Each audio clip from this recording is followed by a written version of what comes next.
Halunsag again. In this video, I'm going to share my reflection or personal insight about oral communication in context.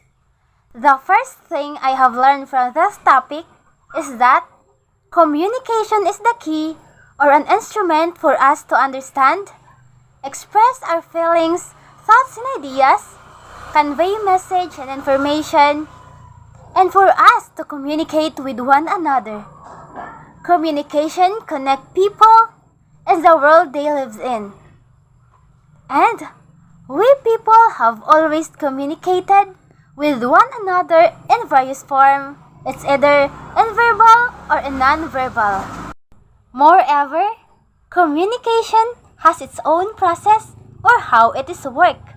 And this process is called the process of communication, where the speaker first generates an idea, then he encodes those ideas, then after she or he encodes the ideas, he is now transmit those message through the channels. Then after the message was transmitted, the receiver now received the message. Then after the receiver received the message, the receiver now decode or interpret the message or understand what the speaker trying to say. Then after he understand what the speaker trying to say to him or her, the receiver now give a feedback. And if there is no barrier interrupt the communication process will continuously going on. As what I have understand, people do not just communicate with one another because they love to talk. Generally, people communicate for several reasons.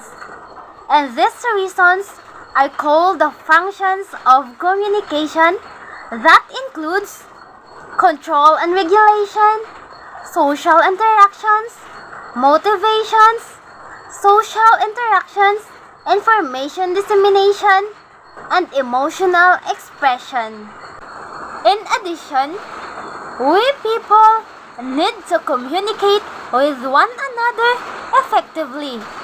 And for us to communicate with one another effectively, we need to consider the features of communication, which is the 7 C's or the correctness, conciseness, consideration, courtesy, concreteness, completeness, and clarity or clearness. Further that, in communication, the communication elements such as speaker, receiver, message, encoding, decoding, feedback, channel, and context are placed an important role in communication.